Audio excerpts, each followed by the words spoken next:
Having fun so far, guys? Oh, yeah. Good. Okay, so, all right, we're back. So my next question is actually for Joseph, and this is kind of a personal one, but what is your why? Oh, my gosh. Oh, Wow. It's a big one. Oh, okay. As a kid, always growing up, I've always been super loud, but deep down inside, I never really liked talking to people. I've never was a good person at making new friends because I was always I was really socially awkward. And no way. yeah, like I couldn't talk to people for the life of me. Like I met my first friend in grade 3 because I dropped my books on his foot and I'm like, hey, let's sit together. He's like, okay.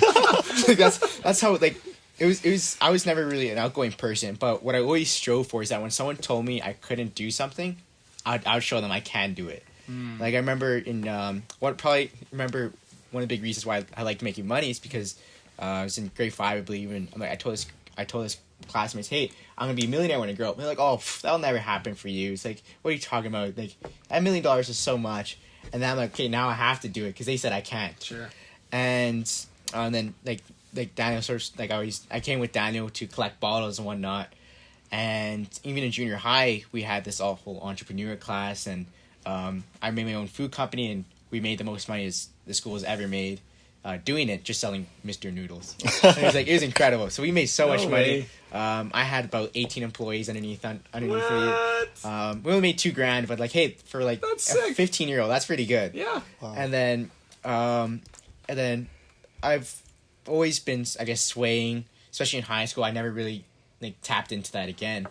And then I went to the 10X with Daniel, Josh, and Cody, and we went down to Miami. Yep. And then that really sparked it in me again. And then one of the big reasons that really restarted my why was because I think it was the last night in Miami. We're in our hotel room, and then Josh is like, one of your dad's friends just died. And I'm like, oh, okay, that's sad. And then I'm going through, and it was Andrew. And that's when it hit me, is because it's like, oh, that hit home, because he was such a young guy, and he was a mentor to me, and just not just business, but just how he did life. Yeah. And he was a huge role of how I wanted to be a person, how I wanted to grow up to be someone just like my dad, just because the way he listened was incredible, and the connections he made with people was more than just saying hi. He remembered things from years ago. Like I could tell him something that I was dealing with, and then 2 years later he's like, oh, did you resolve it? And it's nuts. And that's when it hit me, is like, this man was so young, but he left such a huge impact in my life. Wow. Is that's what I want to do. When I die, I don't want to be somebody that just like, oh, he was just his name, but that when I leave, they're like, okay, he left something. He did something for me. That I made an impact to someone's life. That not only does it fill a void, but it's just like, I don't know how to put it in words. It's just like, I'm gone, but I'm still here. Yeah. That my impact is still here. And that's incredible, man. I know that's probably one of the big ones for me. Is that was a big driving force, is because I'm all hyped up in this, think, oh, I have so much time behind me. And then when he died at such a young age, that hit me. It's like, now I got to be purposeful. Yeah. And so that's probably a big why, I guess. Into words is that my purpose is not necessarily for me, because it's for someone else. So I want to work, I guess, do what I do so that I can get people. Man, that's such a hard question to put into like a few simple words, but I guess all in all, it's just. No, I get it, Joseph. I mean, you really want to be intentional about what you're doing, and you want to create legacy. Exactly. Right, and that's incredible for you to realize at your age, because here's somebody that's 40 years old, and really just in the last couple of years, I started to really be intentional about the projects that either I'm going to start companies or I'm going to take on projects that are going to be contributing to legacy. And what is legacy, right? Legacy is literally, once you're gone, that people's lives are still being impacted by the decisions that you made and the things that you did, right? Yeah. And I think that's so incredible. Like, so incredible, man. Like, props to you. Thank you. That's great. So I'm going to let you ask a question. Okay, so one of the questions I have for you is that, start, like, I guess this touches Cody and Daniel's question also, is that, so I guess when you're starting a business, you have to make sacrifices, but what are the be sacrifices that you have to do when you're starting up? Because like there's like obviously like you don't like go everywhere and sort of thing, but what are some things that you should set aside, whether it be relationships, whether it be time with people? What should you say, okay, I'm not doing this because that's going to distract me, and then I'm sacrificing this to get there. Yeah. So what are the must-be sacrifices? Well, distractions are huge, right? You know, there's always going to be fires, there's always going to be opportunities, but really, when you put your mind to doing something, and you know, I'll just use you know, Daniel's goal for 2020, because I can relate to that obviously with, you know, positioning my company. The project that we've got currently happening right now is, I mean, it's a U.S. product. You know, that's just, it's the market in the United States is really open to the way that we're building our business right now. So, you know, if that's your goal is, look, I want to open an office in the United States, right? You can't just say, I want to open an office in the United States. Like, you need to understand what that looks like, right? So you need to travel to wherever it is that you feel that you're being called to, right? And pay attention to those details. Trust me, because the startup life is tough. It's difficult. You don't want to be in a place that you're going to be miserable, right? So don't move from one cold place to another cold place, right? But legitimately understand what that looks like. What does the office look like?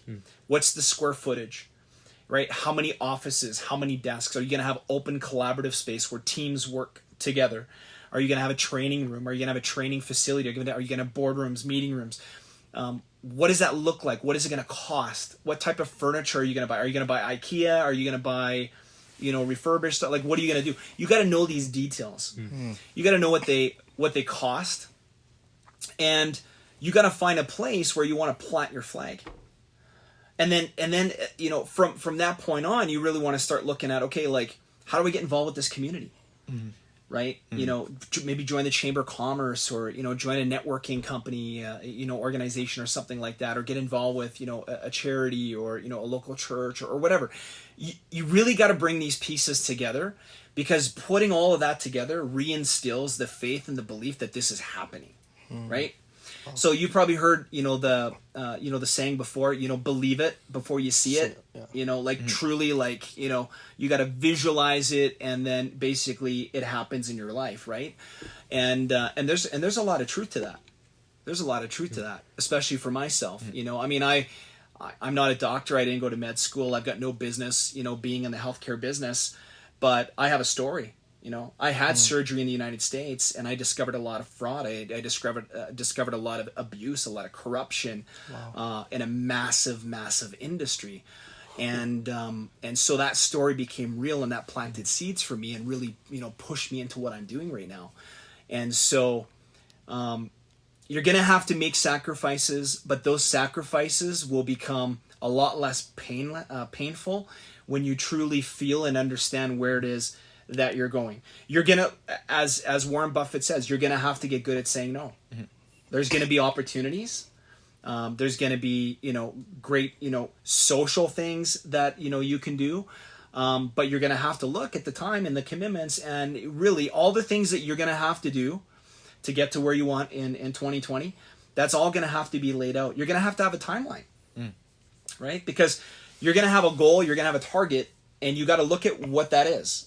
Right, you're gonna say, hey, I want to have that office open by March 1 or May 1. Great, that's your target. Now you got to come from that point, and you got to work backwards and create a timeline and put every single detail in that timeline of what's got to happen for you to actually walk into that office and make that a reality. Right, and a lot of people don't do that. That's why most people dream, and actually it never happens. Right. So people always come up to me, oh, Jeremy, how did you do that? Like, how did you just start a company? How did you just do that? You know, how did all that come together in the last couple of years? Well, I started taking steps, right? I mean, it's a math, guys. This project I'm working on is an impossible project. It's called the Impossible Project. Like, I should not be doing this project, honestly. Like, it's a lot painless to do some other things, but it's a legacy project. This is a project that's going to change people's lives. We're going to change the world. And while we do that, it's going to impact lives to come, generations to come. Well, I'm way long gone, right? And what's really beautiful about it is that more and more people that start to align with our project, they have even better ideas than me. they have more talents than me. Isn't it incredible when you actually start bringing people into what you're doing, you know, and you're open to it. You're not a control freak, you know. You gotta just let go and let people be open. So I know I kind of squiggled down the rabbit trail a little bit on that one, but you know, the biggest thing is understanding that there's going to be a price paid. When you see somebody with the abs and you see somebody fit, and guys, this doesn't just happen. You know, these infomercials that are on at 2-3 o'clock in the morning, pop this pill and you get abs. I mean, that's garbage, guys. That's the whole point of NoBullBiz, right? It's not real. You gotta pay the price, right? And so don't get stressed out about, you know, trying to have the perfect balance and trying to sort out all the details, because a lot of people get stuck in the how. You got the why, you got the target, you got the idea, you got the dream, but you get so overwhelmed with the how. Right? Don't look at like 100 items, right? Take one item off that list of things to do and get that off the list. You know, check that off the list, and then go to the next one, and then go to the next one. And as a designer, Cody, you could probably relate to this. I'm always guilty when I'm working on design projects, designing software, working on apps and websites and stuff like that, where I always kind of leave things to the last minute. It's just like okay, I got to push this product out Friday afternoon, and I've got days and days and days before, you know, to get it done, and I don't do it. And some of my greatest work comes under pressure, right? But there's a caveat to that. When you're in a position, and you've got experience, like Cody said, he's been doing design since he was like, you know, 10, 11, 12 years old. So, you know, you don't just automatically become a very talented designer to a point where you can literally sit down and say, okay, this is what I'm worth. But it's incredible when you actually start executing on your task, how fast you can accomplish things. So you think, oh, maybe I could get 5 or 10 of these things done this week. And you start to realize that when you're intentional and you're disciplined and you're committed, that, wow, I actually got 35 things off that list done, right? And it encourages you because you know that you can actually accomplish a lot, right? Don't be afraid to delegate, though. If you're going to go after startups, if you're going to start businesses, you know, if you're going to go to the United States, focus on your strengths. I'm really guilty, you guys, honestly, of always feeling like I have to do everything. I got to be an expert at everything, and I got to wear all of this, and I got to wear all these hats, and you don't. Like, I really feel this season in my life right now that God's really revealing what my strengths are. And where I'm best suited. Like, when I call myself the startup king, that's not an ego statement. It's that, like, I'm actually really talented at starting companies. Like, somebody could come to me with an idea and say, I have no idea how to start a business. And I could literally get them up and running within a week. Like, everything. And people are like, how do you do that? Because I've been doing it, right? So if that's a talent, if that's natural, why would you want to go and do things that are so unnatural and so hard and so difficult, and you're always going against the tide, you're always going against the wind? Like what's the point? So it's like, okay, there's actually a couple of things that I'm really, really good at, and I really enjoy doing those things. So I'm just going to do that. And all the other things that have to happen, I'm going to find people that are really, really good at it. And they actually like doing those things. Because I don't like doing those things. So why do them? So true. You know? So Scary. I hope that helps. So, well, I guess maybe if I didn't ask the question clear enough. So, like, if you can name one thing that you had to sacrifice at the beginning, what would it be? I mean, time is the most valuable commodity. You know, and when you're younger, you're like, you know, you hear that and you're like, yeah, whatever. We take time for granted. 100%. We take life for granted, right? And so, you know, I've experienced a lot of death the last few years, and it's a wake-up call. I'm 40 years old. So if I'm blessed enough to live to 80, 85, 90, I've lived basically half my life. I mean, let that sink in. When I think about my life, it's been so short. Wow. You know, I've got so many things I want to do, and it feels like I haven't done enough, and like, you know what I'm saying? And you go, holy crap, like, I may have already lived half my... If I'm blessed enough to live another 40 years, right? But I think we take time for granted. I really do. You know? Time is a precious commodity. Life is a precious, precious gift. And we have to be more intentional. We do. Wow. So true. Okay. So good. my last question is for Josh. Oh, All right, dang Josh. it. So what is your biggest weakness as an entrepreneur? Oh, That's a tough one, hey? man. I don't got abs, so I don't got a strong core. I'd say my biggest weakness is, wow, that's good. Thinking what other people think about me. And I wasted, I wouldn't say waste, but, I, like, after graduating high school, I was contemplating where to go to school or not, because, like every day I was thinking, if I don't go to school, people are gonna look down on me, type of thing. And if I did go to school, I want people to think that I'll be successful, type of thing. And so there's this one rapper. His name's Lecrae. If anyone listens to rap, Lecrae's good, Lecrae, man. he said, "If you live for people's acceptance, you're gonna die by their rejection." Playing the background's not easy when you're laughed at, mocked, and persecuted because you take a stand for your faith, especially being young. But it's funny because if we live for people's acceptance, we will die from their rejection. We have already been accepted. And even just throughout high school, that's what I struggled with. Was that's why I was a scrawny Asian kid, so that's why I played rugby, because I wanted to fit in with all the athletes and stuff like that. That's why I started hitting the gym, because I wanted to be bigger, and ultimately that's why I went to school, because I didn't want people to look down on me.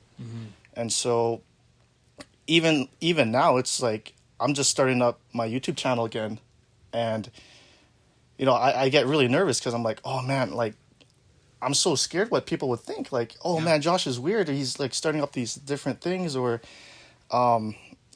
so I just lost my train of thought. Sorry. But yeah, You're right. I mean, we honestly, we seek everybody's approval. Yeah. And that can truly hold us back. Yeah. It can hold us back. Yeah. Right? I mean, True. I'm not going to say this quote right, but the idea behind it is, and you guys have probably heard this said before, but if you're living your life based on what other people think, you're not truly living your life. Yeah. I actually think I nailed that. Seriously, guys, like I want you to think about that for a second. If you're constantly making decisions and choices and executing on your life based on what other people are going to think or what other people want for you, is it truly your life? No. It's not. No. Right? Yeah. So the best possible thing that you can do is be authentic to you. To be the best possible real raw version of you, because the world needs that. Yeah. The world needs more of that. Yeah. Right? When you think about your biggest icons or your biggest mentors, one of mine is Grant Cardone, right? Why do I love Grant Cardone? I love Grant Cardone because Grant Cardone doesn't care what you think about him. Yeah. He doesn't, right? Do I like everything that Grant Cardone says or does? No, not at all. But I love the fact that he's real. He's authentic. And he's just driving forward based on his calling. And he's really, truly being the best possible version of himself. I mean, look at the guy's in his 60s. Yeah. 60s. And look at his physique. I mean, he has really sold out this last year to becoming the best possible fit version of Grant Cardone. And it's inspiring. So true. Yeah. So who cares what people think? I mean, it takes a Yeah. long time to get there, but if you can do it at a young age, Cool. That's good. You're actually going to live a longer life. Yeah. You will, So true. or at least more life, More life. right? Yeah. So go ahead and ask a question, Josh. Okay, so I guess starting up with your businesses and stuff at a young age, what was probably one of your biggest fears that you had?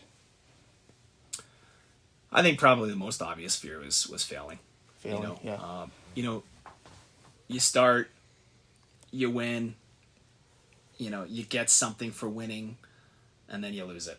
And then you got to go back all over again. And, this has happened to me multiple times, in my life, where I'll win and I'll hit a target and I'll get to a certain point and then, I feel like, everything's gone and I got to start all over again. Right. And it's frustrating.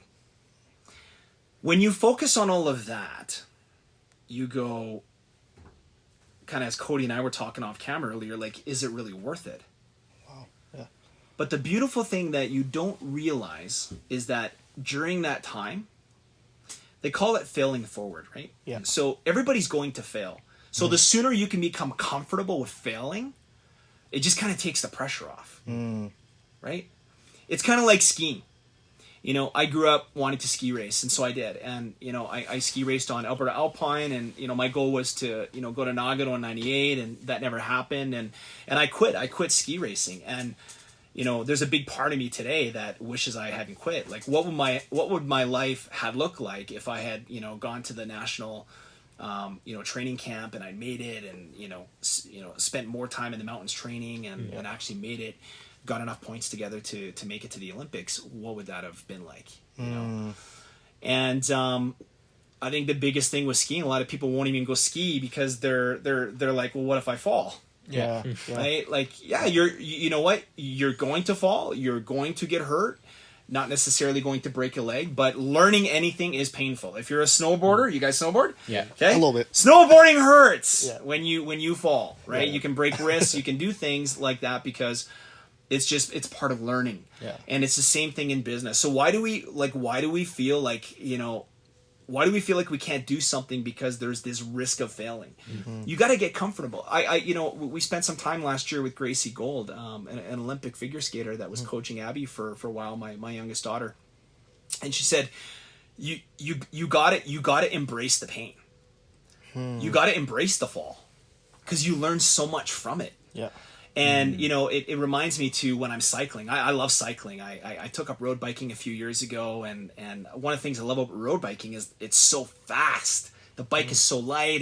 And when you really move your legs, when you really put something into it, that bike moves fast. But there's this point where the burn shows up in the legs, and your legs are on fire. Right? And you're like, oh, so when you're first starting out in cycling, you think, okay, now's the time to quit. Like, I need to quit. This is hurting. But there's something magical that happens when you push through the burn. And cyclists call it the addiction to the burn, or addicted to the burn. It's a hashtag that we use. And so when you can get addicted to the burn, now you can ride for 100K. Now you can ride 200-300K, right? But you have to get mentally strong enough to be able to say, okay, you know what? The burn's on. This is good. This is good. This is where the real power is happening. This is where the breakthrough's happening, right? Wow. So a lot of times in life, you'll be like, frick, man, like, that sucks. Yeah. But realize that a lot of times, that's actually setting you up for the next chapter. That's actually moving you into the next season, right? And so sometimes failure failure, number one, is a necessity. You have to fail. I mean, you think about working out, right? How do you gain more muscle? Feeling. By ruining the muscle, by literally tearing it down, right? Yeah. You're shredding the muscle, like you're literally destroying the muscle, and then it comes back stronger, right?